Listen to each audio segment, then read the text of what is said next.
everyone, and welcome to episode 98 of Lesbian Talk, where two lesbians and honorary lesbians and people who aren't lesbians but, wanted to be on the show, hang out and talk about stuff. So basically, the lesbian population being us and then whoever else wants to be involved, really. Yes, we are the official lesbians.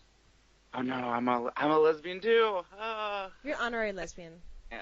That's really good to use at bars and at cocktail parties. Just be like, so what do you do? Be like, well, I'm an honorary lesbian. I mean, obviously, stuff like that. Yeah. A lot of fine men have been honorary lesbians. Oh yes. A lot of fine women have been honorary lesbians too. Yes. They didn't stay that way, but And I love the lesbians, man. Who doesn't? And so Yeah. we have patron Josh with us. Yes. Say hello to the world. Hello, I'm Josh, honorary lesbian. Da-da-da. And so, honey, what are we going to talk about this week? Well, we got 3 subjects this week. We're starting off with talking about Halloween because we're recording this on the 1st of November. Remember the 1st of November. Quick, someone open a packet of sweets. It'll be Three days before the actual date that's famous. Woo!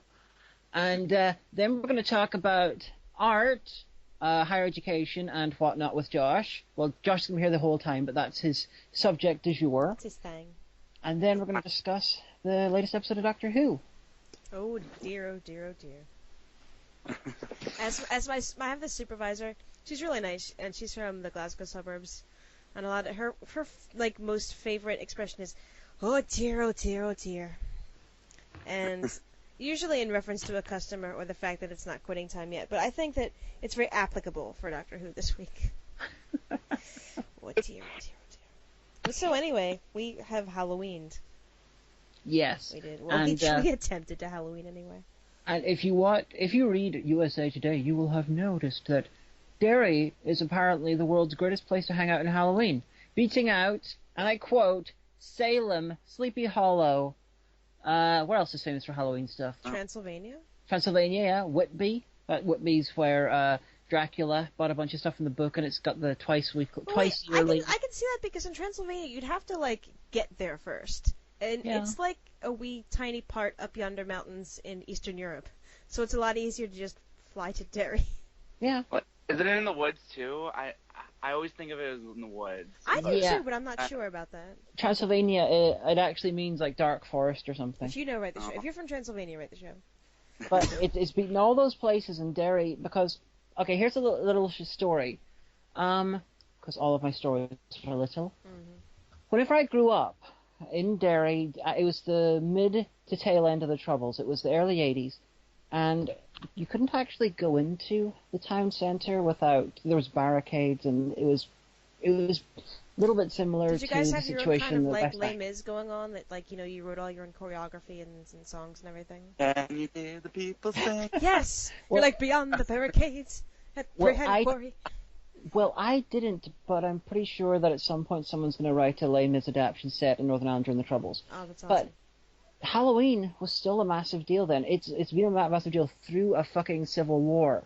People go in there and, party and hang out in costume and take over all the bars. Last year, Omega and I tried to go into a bar, and she didn't believe me how busy the place gets. I thought we had to walk. I thought we'll just go down the pub, and even Weatherspoons was packed.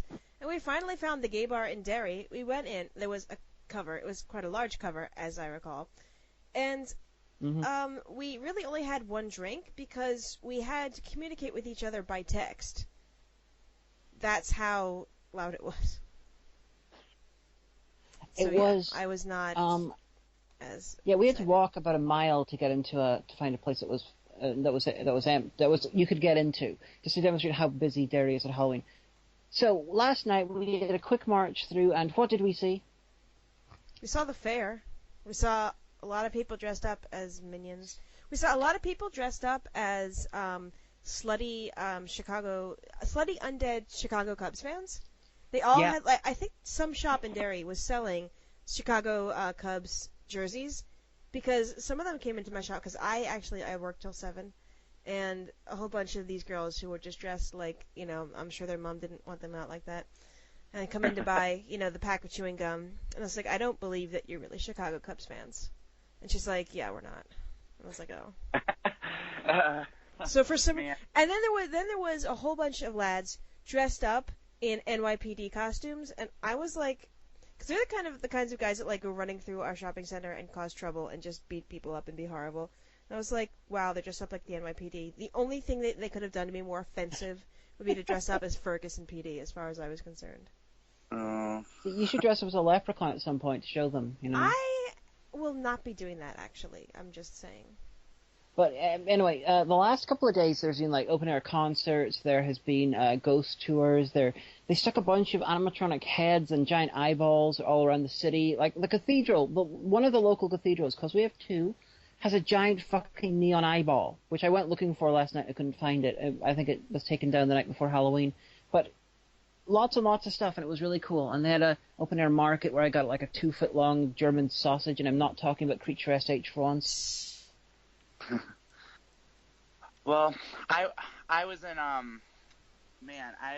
was like in Minneapolis because I had to go for my grad school orientation, and unfortunately it was on Halloween, and they were like, "Oh, we're sorry guys, really bummed about that," but it was a fun time. But we went to Hudson, because Hudson is like on Wisconsin, and there was a bunch of, it was like the most surreal place I ever seen because it's right by the Mississippi River, and it's this kind of quaint downtown, little posh district, and I was like, oh my gosh, I'm missing Halloween, and it's by like this beautiful. It kind of reminded me of like Salem from the Crucible, so Wow. I was like, oh my god, damn it, and it's getting dark out, and I'm not dressed up, and these people are having fun, but. My Halloween was like last week when we had a zombie crawl, so, yeah. That's cool. That's still okay, yeah. See, I feel kind of bad because I was like, all right, well, we'll get off work. Now, I was dressed up. I dressed up as a second doctor because that's the only cosplay outfit I had nearby. And I was like, all right, well, so you come meet me in town. We'll get takeaway. We'll go back up. We'll get drunk because it'll be too difficult to get drunk in town. We'll go down. We'll have a great time. And I don't know what happened, but I managed to, like, injure my back for 12 hours. Because I'm fine now. But I was like, she showed up and I was like, we can't go anywhere. My back is really hurting. We have to go home. My stomach hurts. I'm dying. And so that's what we did. Because we're so exciting. We walked around town, like, once, got takeaway, and then watched a movie. Well, I got a hot dog. Yeah, it's true, you did get a hot dog. I was going to get a hot dog, but then I was like, well. Yeah, we ended up watching Astron 6's newest film, The Editor, which has a unique and short backseat critique, which should be going up probably late tonight or tomorrow.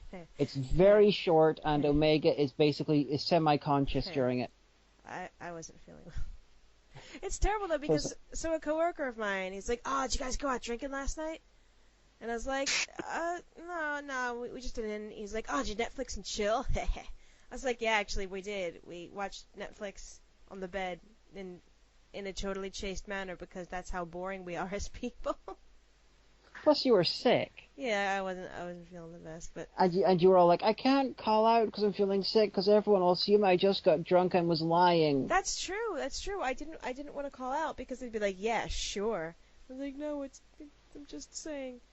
But we watched The Editor, which is the newest movie by Astron 6, because you finally got a copy of it. And I feel kind of bad because I'm sure it was really brilliant, but I didn't get the genre they were talking about. So my co was like, did you watch a scary movie last night? Did you watch a horror movie? I was like, yes and no. And then I, like, described it, and he's like, oh. And I was like, yeah. And he's like, huh. And I was like, yeah. And then a customer came up, so we had to stop talking. Yeah, I was just feeling, I was, like, midday, like, let's say, like, 3 o'clock, I started feeling, like, the low blood sugar thing, and I was like, okay, stay awake. I need to stay awake because people are talking. And, yeah, I was just so tired, and I was like, oh, maybe I could probably sneak into a Harley Quinn costume I made last year, but I was like, no, I'll just watch a scary movie, and I had to watch Stephen King's Rose Red, of course, because that's my go-to cheesy, scary movie that I was obsessed with because I went through like a mini Stephen King obsession. That's and, fine. He's like my hero writer, so you're in good company. Yeah. And I can't wait for his new book, which is coming out. But Omega is such a big fan of Stephen King that one of the few DVDs that she owns from this country is You Can't Kill Stephen King. It's a great movie. The slasher comedy based on him. It's great. It's really amazing. It's like these, I don't even know how to describe it. Like, I don't want to call them a bunch of horrible teens, but so it's just awesome. You have to see it. Literally, get it off Amazon. And I'm sure he's aware of the movie and hasn't sued, so that's good. Yeah. I know he liked to. Well, I didn't really think he. Would chill out of the corn and stuff, like stewing. I did hear stewing stories, so. Well, it's all in good faith, really. Basically, it's like these people are like, these teens come, they're like, I heard Stephen King lives around here. Oh, we can meet him, and the whole town's like, yeah, no, we don't know what you're talking about. Go away. And it's like the whole town is because I've heard that he's a very private person, and if you see him like in the world, like not at an event he doesn't like to be going up to, and bothered, and fair enough. I mean, people are allowed to have their private lives, but it's just so great. It's just, and there's so many homages to all his work, and it really all is in good fun. So Wait, it sounds like kind of like the Goosebumps movie, but like less weird and I don't know. I've never seen less more Goosebumps chill. movie. Yeah, I haven't watched it yet, but I was like, yeah, okay. I'm like, I hope there's someone dying or something because it's a movie and do that shit because Goosebumps, but Apparently it's very Monster Squadish. Yeah. See, I only read a few of the Goosebumps books because, like, literally it became a game with my friends and I. If you pull a random Goosebumps book, you have to find the phrase unspeakable horror on the back because every single one of them in the blurb on the back had the phrase unspeakable horror. Yeah, it was kind of like, I would say it's like pre-Stephen King almost for getting you into it almost. And, I guess, what was my favorite one? Well, The Dummy, of course, because that was scary as hell. And I guess the the very first one, the Dead House one, because there's like, I don't know, I don't remember it, but I do remember they're going into a house, the town is like all dead and shit, and they don't realize it, and somehow a magical wreath is keeping them at bay. I don't remember. I need to watch it again. I remember reading the one. It was one of the Sarah Fear novels, of which there were like 5 bajillion. Yeah. But I myself never did any Goosebumps stuff because it must have taken several years for them to get out over here. Because by the time they arrived over here, I was too old for the market. Oh yeah, that's a good point. But so yeah, I mean, like it was a big scene. Like there was a lot of people in the town. I'm not saying that there wasn't. And we did get home to watch the fireworks, and that was pretty cool. They do fireworks. They do pretty good fireworks actually. They do like the kind of quality fireworks, like you'd see, on New Year's Eve, or 4th of July, So it's pretty good. Yeah, the fireworks thing. I'm pretty sure it began because owning fireworks privately was illegal in Northern Ireland for about 30 years. Well, it makes sense. Yeah. Because troubles and everything. Maybe like the V for Vendetta, like, I don't know, he explodes everything with fireworks almost. Yeah. But here's a question that I had, because I vaguely remember you saying something about this, that, like, there was someone dressed like a clown chasing people in the street? Yes, I was told that out in the street outside where Omega and I were last night, there was a guy dressed as a killer clown who was chasing people for about 3 hours. When I heard about this, I was like, amateur. Because, some of us professionally dress like a killer clown and kill people in entertainment reasons. So who told you this? On the internet. Was it Neil? No, I was told by Avatar Decent Humor. Okay. Apparently, a Smurf and a couple other small children's characters chased the clown away eventually. That's hilarious. That. Yeah. But yeah, so that was our Halloween excitement. It's not very exciting, unfortunately. Yeah, I concur. Forgive us for not being more exciting. Still No. with giant heads. Look up Derry Halloween Rise of the River Gods. You can see some funky pictures. Oh yeah, apparently that was like all sorts of the big thing. Yeah, they set the walls on fire and stuff, and it was really cool. Our like 400-year-old stone walls. Yeah, And Derry, the walls are pretty impressive. Derry's main nickname is the Maiden City because, and this is hilarious because it took me until I was a teenager to work this out, because Derry has never been taken over in a siege. So it's the Maiden City, as in the Virgin City. As in, ain't nobody getting raped here. No one's ever managed to get through Derry's walls. That's what he said. We're get it in those walls. Yeah. No, you don't understand. Like the people. Okay, when the siege happened, there were some apprentice boys who took the initiative and they closed the gates. There's still like an organization called the Apprentice Boys who like have their own marches and the whatnots. Yeah, they're a unionist organization. They have their own museum and headquarters and stuff. Yeah.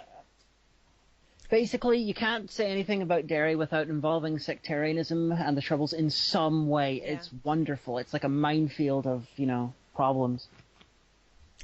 Even the fact that I was lovingly referring to the walls, and the fact that I'm using the word Derry instead of Londonderry, that means I'm annoying both communities. That's great. Or at least certain people in both communities. Well, I mean, right now you can tell who's on which side because some people are wearing poppies right now and some people aren't, and I just don't want to get into it. Not getting into your thing, thank you. Yeah. But yeah, so that's the way. You should wear half a poppy then. No, because that's even worse. Because if you don't wear one, they'll just assume you're one side. Because one side wear them. I'm a stupid foreigner. I'm exempt from all So of you this. should wear half a poppy, because then you'll piss both of them off. No, not happening. Thank you. Thank you. If you don't know, poppies are the British and Commonwealth symbol of remembrance and for wars, ever since World War One. Yeah, I know that part. Yeah, because I think we do have poppies over here, like somewhat, but I guess they're not as popular to wear. We just have the ribbons, so I'm pretty sure. So. I mean, like, really, pretty much the only thing I remember about Veterans Day is you get the day off, and we usually, because I was in the marching band, we do a march through Swarthmore and Rutledge. So there you go. So you had to come in on your day off and do that. But let's go into higher education and or artwork with Josh Explains Shit. Because, yeah, apparently, what are you doing in life? It sounds like it's a real accomplishment compared to the nothing that I've done. Yeah, I can't believe I'm actually in a master's program right now. It's like a blur of like, what did I do to get into here that I managed to get into? Yeah, I never got anywhere near a master's program. Yeah, and well, let's just begin at the interview. Like, well, I did the application, and they said, okay, we'll schedule an interview. And I was, like, that was, like, the scariest thing I ever done in my life. Like, seriously. And I've done a lot of things. And they were saying, oh, yeah, your grades, how are you going to improve them a little bit? Well, I'm going to be working hard, of course. And, and I was about to throw up, honestly. It was, like, that static and they're like, how serious are you about art? Tell us. Oh God. And then I pulled out my art and I was like, I'm this serious about art. My art is this good enough for you guys? Is this good? And they were like, wow, you did a lot. So I'm like, you're a master already. Yeah, and everyone seemed really nice though. It's a pretty nice building. It's called Adler Graduate School and located in Richfield. It's a neighborhood of Minneapolis, basically. It's like a suburb. Yeah. You can hang out with Linkara. Yeah. Yeah, be like, hey, dude, what's the what? Yeah. He's dating Vega. Vega's a good artist. You two can be all like, art together. Yeah, we shall art now. Yeah, if you get me on art, I won't shut up. Oh, I'm happy with that, because, at least some of the audience like it when we talk. Other ones are like, oh, why do I listen to this? I just hate it. Yeah, seriously, because, like, I'll tell you what, like, I am I'm rubbish at art. I'm like, I can draw stick figures and that's about it. But then, like, if someone, like, you go to a museum and there's, like, a canvas and it's got, like, 3 circles and a square on it, like, it says so much to me. And I'm like, what am I missing? Well, it just looks like 3 circles and a square to me. Like, I kind of have a love-hate relationship with some art.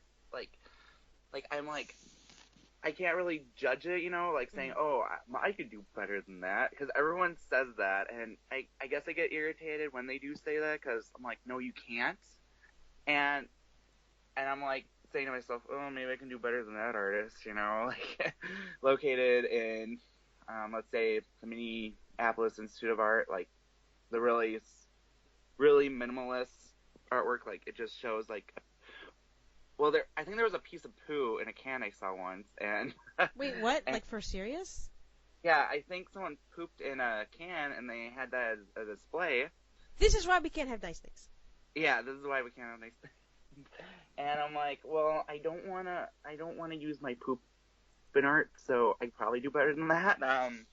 But yeah, again, it's just do the best you can, and hopefully people like it, And so far, people like my artwork, even though I look back on a couple years through it and I say, oh, gosh, what were you thinking back then? I could have done better that now. So, but it's a process, and I'm still a youngin', I guess. And you should send me the pieces you like to Omega so she can stick them on around now.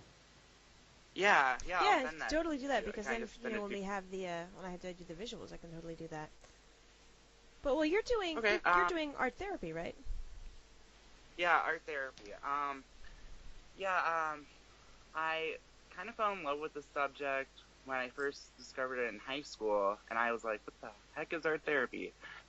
And I just looked it up, and art therapy actually persists through the art world, since you see artists with all these problems, like, let's say... Frida had, like, problems growing up. I like Frida Kahlo. Mm-hmm. She basically lived through her paintings because she had so many problems, and the reason how she worked through her problems but sadly died from her problems was through art. And I think people are realizing that art is really therapeutic, and it's starting to get more recognition in, I would say, in the U.S. and the world. So it's becoming a huge thing. So is this the kind of thing where, like, different means instead of just... Is it the kind of thing where, like, you would have, like, a little kid and they've been through a trauma, be like, here, draw a picture of what you saw or how it makes you feel? It's like that kind of thing, and more just like hanging out with people and being like, if drawing makes you feel better, go on and do it. Yeah, it's kind of just, it gets them opening up more, like discussing. Like, when you talk about art in, like, college, you basically say, okay, what was the inspiration behind it? What did you use? And what do you feel when you're making this piece? And you can really open up with people who can't normally open up. And it gets them into a mindset that you can use this to make them better, instead of just, like, medication or all that. But medication still is important. But it's just better talking and making changes in the world. So, yeah. I'm kind of wishing there was a remake of Faust, Love of the Damned, where they replaced music therapy with art therapy, because that would be really funny. See, art therapy sounds useful, but, like, I will share a story that when my parents met, they were both working at a mental hospital that was one of the last ones in the area, and it was the first asylum in America. Like, it was founded in, like, 17-something, rather, in Philadelphia. And my dad used to know an orderly who worked there who was in charge of music therapy. And there was one patient who was usually in a persistent state of catatonia. She was just completely, just zonked out. And I don't know if that was she was naturally catatonic or she was drugged. But for some reason, when she came for music therapy, if you put on the Rolling Stones' Paint It Black on the record player, this catatonic woman started screaming and clutching at her limbs and curling up in a ball and hiding under the table. So this horrible person would do that every time she came for music therapy, and then be like, look, I've got a result. And my father told me this, and I'm like, was this allowed to happen? And he was like, oh, it was the 70s. It didn't have a lot of legislation. Stuff like that happened. Yeah, that's pretty much what happened at the start of Faust. But with if it was an art therapy version, it wouldn't be like Sepultura setting him off and going and sort of breaking out and going crazy. It would be like Saturn devouring his son, but in front of him. Yeah, That's terrible. There's actually a disorder with people. Some people. I don't know how it really works though, but I've heard of it. It's called Stendhal syndrome, where they kind of. Oh yeah, there's a Dario Argento film called that. Yeah, I saw that. I don't know if it's like they actually go into a painting, because I believe the. No, that's called what Dreams May Come. Yeah. Yeah.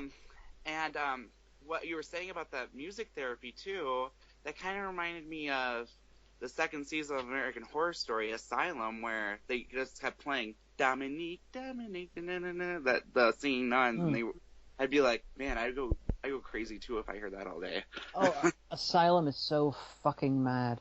It's been on my instant queue since the first season of American Horror Story. I'm gonna get around to it eventually. You gotta watch Asylum, honey, because it's like they have about 75 horror films worth of themes and tropes jammed into 13 hours. It's like, what the fuck? You got the Angel of Death, a serial killer, Nazi war criminals, alien abduction, and more, and Anne Frank, and evil Nazi experiments. Well, the thing is that, like, what actually happened because of the asylum system all over the world is so horrific in and of itself. It's like adding the supernatural is really just like, would you like some pizza on top of your pizza?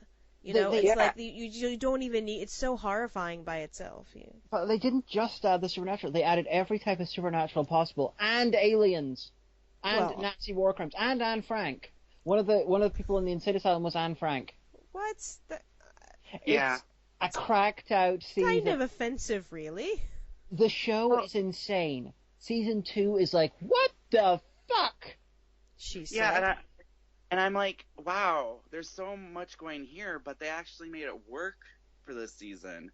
Like, I guess they tried to do it for like season 3 and season 4, but I like American Horror Story. I'm not gonna lie, I like it. I like it too. It's just like the most cocained out soap opera ever made.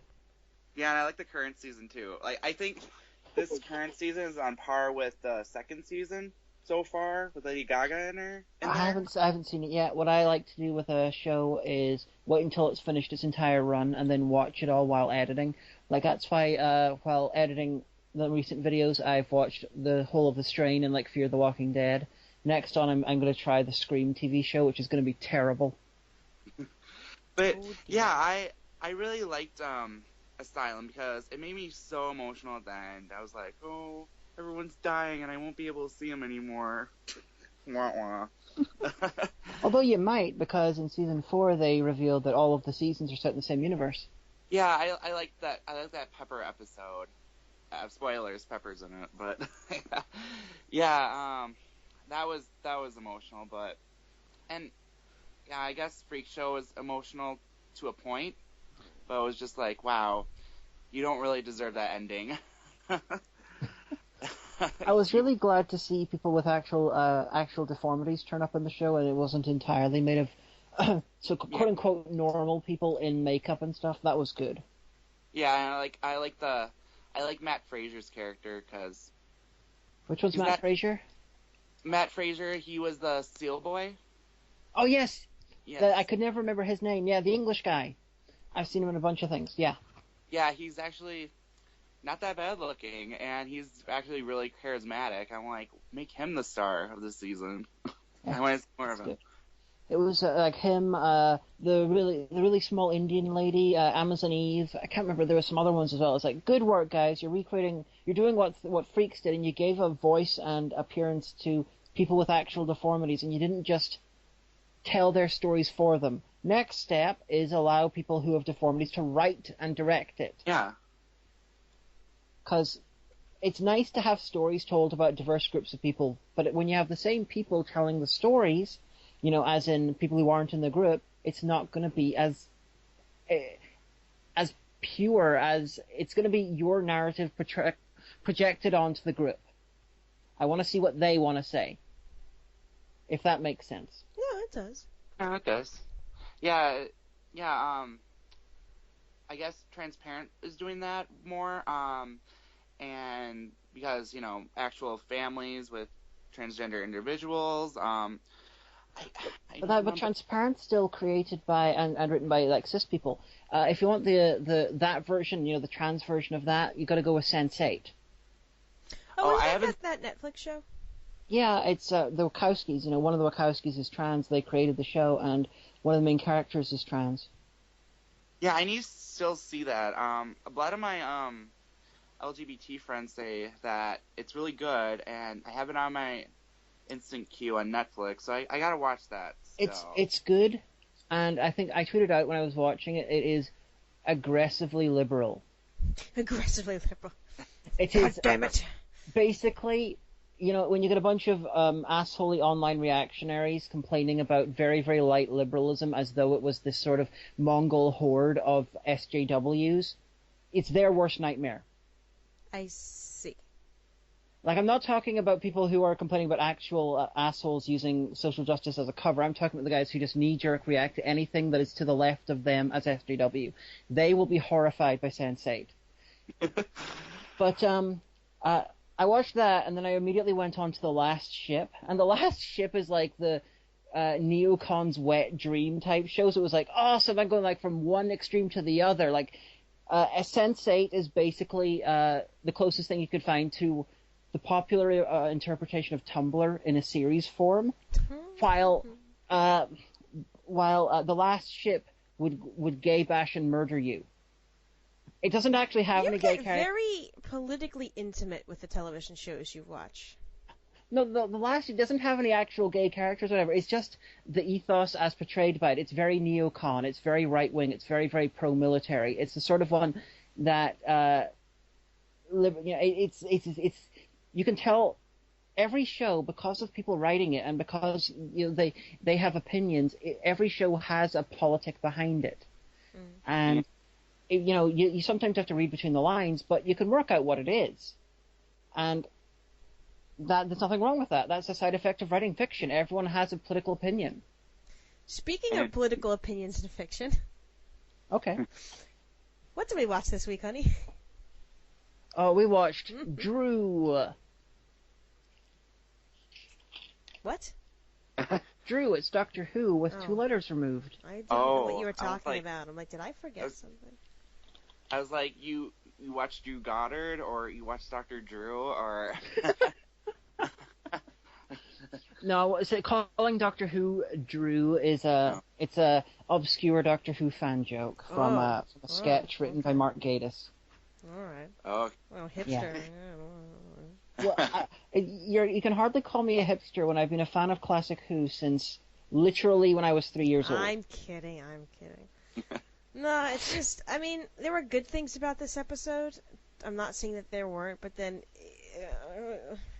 I don't use this word lightly because it's not a word that I ever use, but it was a wee bit problematic. We're talking about the Zygon one, right? Yeah. Correct? Yep. Yeah. Okay. Yeah, we're gonna have to let Zygons be Zygons on this one. Would you stop Yeah. that? I knew you were gonna say something like that. I knew it was gonna happen. I was powerless to stop it. Yeah. But, yeah. So. I was kind of mixed on this episode, because I just thought the last 2 before it, the girl who died and the woman who lived, were so much better. Yeah, they were really good. I mean, I thought they were really good. Hagen, not so much. Tonally inconsistent as fuck. Yeah. But yeah, this one is tonally consistent, but has issues. And you'll be shocked to learn the guy who wrote this wrote Kill the Moon. Oh no! He's just fucking up all over the place, isn't he? Red flag. I fully admit that I have not found any hard evidence that Peter Harns, that if Kill the Moon wasn't intended as an abortion metaphor, I just assumed that, I gave him the benefit of the doubt and I assumed he didn't realize what he was writing. Yeah. With this one, I'm thinking I'm not going to give him the benefit of the doubt anymore. Like, what do we know about this guy? Is he in UKIP or something? I don't know, he doesn't even live in the UK, he lives in Sweden. What? Oh. As Sweden is like, is like super. Yeah. So you managed to patch into like anti-immigrant sentiment both in the UK and in America. Wow, Well, that's some kind of super Swede going on there. Well, with Doctor Who has a long history of taking issues that are going on, especially in the 70s, issues that are going on and turn them into episodes. Mm-hmm. And so there's nothing wrong with that. With this one, it's the way it's being done mostly that's bothering me right now. Of course, the second episode might fix it for me, fix my issues, because right now, as far as I can tell, it's got similar issues as X-Men does. You know, X-Men originally started off as a metaphor for the American civil rights, and now it's sort of mutated into a gay rights thing. Mm-hmm. It'll probably in the next 10 or 20 years turn into a trans or poly rights thing, I think. It's going to keep evolving as new minorities take the forefront of the civil rights sort of thing. But the problem with the X-Men as metaphor for minority is some of the mutants have the ability to explode your head with their thoughts. Therefore, showing that people being afraid of this minority is not entirely stupid. Yeah. So but the good thing about the X-Men is you've got the good X-Men and you've got the bad X-Men, therefore demonstrating to the audience at the forefront that the minority, some are good, some are bad. In this one, the only Zygons we've seen are A, evil, B, wouldn't talk to the Doctor and then died because, killed by the evil ones, or C, might be a human. Yeah, they're like, oh, but there's millions of Zygons who just want to live peacefully, but we're not going to show you any of them. But yeah, that's the problem. It does read like something a UKIP member would like whack it to under the sheets at night. They've already infiltrated everywhere, and they could be any one of you, and they're up to no good, and they're going to take the UK and make Jesus Christ. They could be you. They could be your neighbors. They're using the NHS for free. Damn it! Jesus. Yeah, and usually when doing political issues, Doctor Who would take the side of the minority, the powerless minority. And this one, the message seems to be you are right to be paranoid about Muslims, which is horrific. Yeah, they use the phrase radicalize and radicalization many times, and I was like, ooh. Yeah. Like there's a way that they can fix this in one fell swoop, and they may well do it. And do you want me to suggest what it is? Yes, go on ahead. The Doctor that we saw in most of the episode was a Zygon. Dun dun dun. And therefore we have a heroic Zygon who's doing stuff to save the day. Then where's the actual Doctor? He should be like, God damn it. He's doing behind-the-scenes stuff, doing doctory stuff, investigating things, while he's let a double of him go off and get the attention of the bad guys. Okay, I could see that, yeah. Yeah, I kind of like that, though. That's nice. That kind of I don't know what that idea kind of reminds me of the lake episode where he's figuring out, oh, I'm a ghost now, kind of. So, yeah, that kind of reminds me of that, almost. Don't worry, it's time travel. I've got it all figured out. I mean, the one good thing was it was good to see Osgood again. And I read an interview with her actress in Doctor Who magazine, and she said she was super fired up to be back on the show, even probably just for these 2 episodes, and that's cool, Not yet. Yeah, because she got vaporized, didn't she? And I was like, yeah. Oh no, but she's back now. I was kind of sad, though, that they killed off the unit woman. I really liked her. The blonde lady? No, the black lady. Oh. Yeah, who's like Mrs. Math, because she was like, but the numbers show to this unit head. I liked her a lot, and I was like, oh. Yeah, the what do you call her? The Brigadier's daughter. Mm-hmm. She fucking deserves to be dead at this point. She's not, and she clearly killed the police officer and pretended to be a Zygon. Because there's no way they're going to kill her off. Yeah. But she should be dead because she didn't bring anyone with her. She went by herself as a military thing to investigate something in the other side of the world. You fucking idiot. Or she lied that there was no backup and there actually is backup somewhere and let them think that they've neutralized her. Yeah, but if she lied and there was no, and she said that there wasn't any backup but there was, and she ended up dead, then it's useless. Yeah, that's true. I don't know. I just want still stupid. The Cyber Brigadier to just come and sort everything out. And this thing, Moffat has an obsession with usually arbitrarily changing what had happened in the previous one to set up his new idea for a story. But in this case, it's like other things happened off screen, and we sort of leapt in, 4 or 5 episodes worth later. Oh, by the way, there's chaos, but only in some towns. By the way, whole buildings of people are being yoinked into elevators, but no one notices. Yeah, and it's really, really narratively fractured and irritating. And frankly, the piece they came up with was really fucking stupid. Here's a simple thing for the piece they should have done on the Day of the Doctor. Put all the Zygons in the fucking TARDIS. Doctor takes them to an uninhabited planet that's perfect for their species. Yeah, like they're like, oh, by the way, Doctor, you fucked off, and this is the best we could come up with. And he's like, well, I had shit to do. I mean, I don't know what to tell you. It's like, there's 20 million Zygons. It would take them literally hundreds of years to get into the TARDIS, but, he could shrink them or something and then put them in... something. Yeah, plus, TARDIS is infinite on the inside. You could just have them all live there. Yeah. They would look like little starfish. They do look like starfish. Yeah. Just put them in a tank, give them some salt water. I don't know, a great deal of the episode rubbed me wrong. I was just like, I'm leaning towards the writing being not intentionally horrific, but sort of accidentally. Maybe it was like, remember that movie we saw, Christmas with a capital C? That it sounded like they farmed it out to European writers who forgot to make it offensive. Yeah, I don't know if anyone's seen Christmas with a capital C. Basically, look up the trailer on YouTube. This looks like the most horribly biased Christian evangelical, ACLU and atheist and secular people are horrible and evil film ever made. Mm-hmm. But it's actually really, really sensibly handled by the end. And they're like, let's compromise. Oh, great, that's all I wanted to begin with. Merry Christmas, everyone. Yay. Yeah, we're like, wait a second. This evangelical pure flicks who do a bunch of Christian films, this film's happy ending is literally what the ACLU goes for when it comes to church-state separation with Christmas issues in America. Yeah. Yeah, we're like... Oh, sorry. You can go ahead. No, I was supposed to say, like, that was just kind of like, well, there you go. Yeah, I think that wasn't it, sponsored by the Salvation Army, almost? That I don't know. I don't know if they had anything to do with it, but I think there was some mention of the Salvation Army, and they were just... Probably. They got their claws and everything.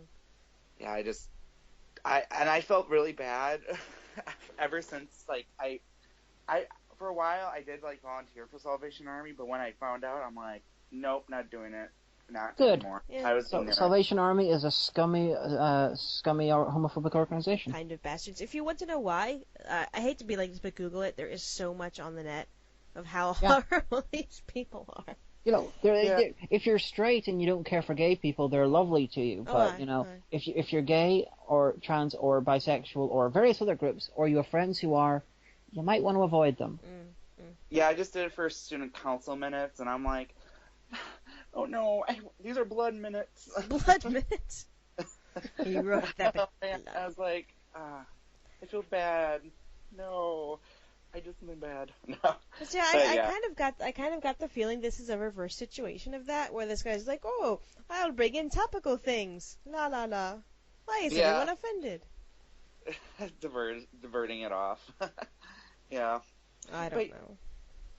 But yeah, with this episode, even though I watched half of it, because my recorder when I came home decided to betray me and not record it halfway through, I kind of felt like it was kind of tonally atmospheric almost, and that was kind of the point, I think, because it's, again, I don't know if they were making it kind of like a Halloween episode, they're coming for you, they're disguising you as humans almost, but yeah, I kind of felt like in some parts it was kind of like the Angel episodes, but less better than those episodes. I just don't understand why everyone's so stupid. So it's pretty obvious that the Doctor figured out, oh wait, they can reach into people's minds and they can take the forms of people in their lives. Which is a really stupid thing. It is. And okay, they're psychic now. They can shoot laser beams and shapeshift and they're psychic, but alright. He sees this happen. He sees this happen. Right? And he's like, oh, that's interesting. I figured that out now. Then he watches those soldiers be confronted with quote-unquote family members and be marched to their death. And he doesn't say anything. by the way, guys, they can go into your minds and see what your family members look like. Okay. I don't know why he didn't think to say anything about that. Yeah, in 70s Who, if we had that scene playing out, the unit soldiers would have fucking gunned down their loved ones. And they might have found out later on that they were actually their loved ones. 70s Who was hardcore. The brigadier would have been like, I thank you all for your service today. Yeah, it's just, like, UNIT kind of isn't very smart. Like, they make this whole big deal of, oh, well, you know, it's the only building that the TARDIS can't go into, and they could neutralize the Doctor if they really had to, and I was like, well, yeah, but why are they, like, basically the cops from Scooby-Doo? To be fair, UNIT always were. They just had a bunch of soldiers and they could shoot, and they would kill stuff. But at the same time, it happened so often that eventually it was lampshaded, and the brigadier said, you know, for once I'd like to meet an alien race that's not for once I'd like to meet an alien menace that's not immune to bullets. Quickly then shoot. Didn't UNIT have their own show for a while? Oh no, that was Torchwood, which was basically a non-military version of UNIT created by Russell Davies. Yeah, I think they were going to have their own show, like, and it just never got developed, or I could be wrong. I never heard about it being in production. There was a show that was briefly in production called Rose Tyler Earth Defense, which would have been Rose in Rose in the alternate reality, basically with creating that universe's version of Unit-ish type thing. But Russell worked out. I think he stopped taking cocaine or something and worked out, you know, this is a terrible idea, and so just shelved it. Because it wasn't a case of the BBC telling him not to do it.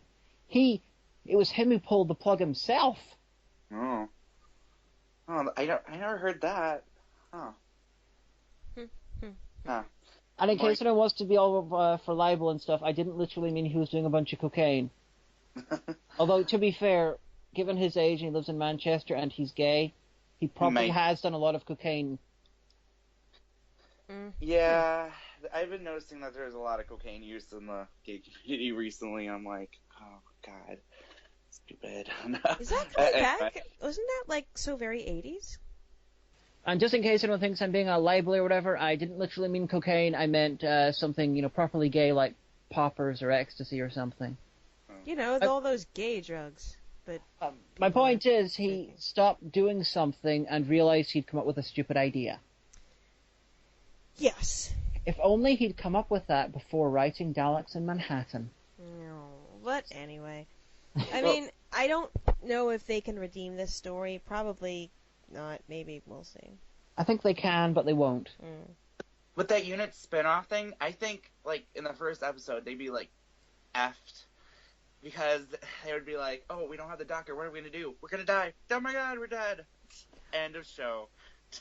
Don't worry, it's Captain Jack Harkness to the rescue. There is a UNIT fan film. Now, the Doctor Who fan films made during the Wilderness years, there were lots of them where they bought the rights to make things with the BBC's blessing. So they made official semi-canon ones, like Kate Stewart, the Brigadier's daughter. She first appeared in one of these fan films, and she then became part of the big show. There was one UNIT fan film, so they could never get the rights to the Doctor. So there's been at least one UNIT story without the Doctor. And that's in visual. There's a bunch of Big Finish. That's true. Well, we'll have to see. I mean, maybe it was just because I was in pain last night. I was like, nah.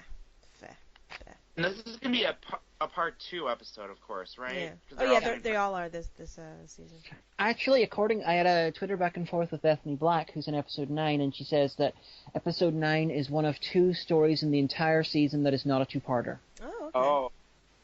So, episode 9 and 10, maybe? Oh. And I thought this was going to be like a series finale, but I was mistaken. So, I'm like, oh, wait till Christmas. And then after Christmas, we have to wait till next September, right? Roughly, unless the rumors are true and we're only getting like 4 episodes of Doctor Who next year. I don't want that to happen. What will happen to our release schedule for Lesbian Talk then? We'll have to watch more old Who, I suppose. I guess. But yeah, so that's what we have to say about that. Hopefully it will do something good or bad, or I don't even know. That's what we think. But that has been us for this week. Josh, where can people find you on the internet if they want to look at your stuff and praise you and follow you at all your social medias? Well, I do have a Tumblr, but I think I need to update it a little bit since I've taken a kind of hiatus from my WordPress and Tumblr. But my go-to is Josh Oddities, the Facebook page. And there you can see my artwork, comment, like, whatever, give me new ideas, or just, I did a whole month of drawings, paintings, and photographs for October, so if anyone wants to check that out and satisfy their hangover for October, then go check Art it out. hangover, that's great. Yeah. I've got an art hangover. Well, what'd you take for that? What do I... Oh, You take a picture of a pill of some sort. That's true. We have to do it like different colors and like reproduce it a lot of times, so it's like Andy Warhol. Yeah. Take two and call me in the morning. And if people wanted to follow you on Twitter, what is your handle on Twitter? Well, I did have a Twitter. I need to update that too, since I need to get with these times, I guess. But look for it. It's gonna be Josh Oddities also. And if you like my page, I'll send you the Twitter links really soon. Become his fan, everyone, quickly. Get on it. The pictures are good. Thank you. Coming from someone who can look at them but not produce them myself, I'm like, yes. And that is so good coming from Diamanda and Omega, because I am super huge fans of your guys' work, and I think you're funny as hell. Well, you are part of the show now. You are a honorary lesbian. Yeah. And it's been a delight having you on the show, and thank you for your support on Patreon. And I'm pretty sure that at some point we'll have you on again, because you'll still be a supporter on Patreon. Yes, and really soon I'll be a mature master's student. I'm still in the process of going to class, so yeah. You'd be like, let me talk about my master's in fine art. I mean, I'm just saying. I can smoke a cigar now. Swirl the wine around in the wee glass. Yes. So that has been us. That has been episode 98. I have been the Omega, and honey, who do you want to have been this week? Salvador Dali. I was hoping you were going to say a Zygon. Okay, but you can be Salvador Dali too. Salvador Dali, who's actually a Zygon. Yes.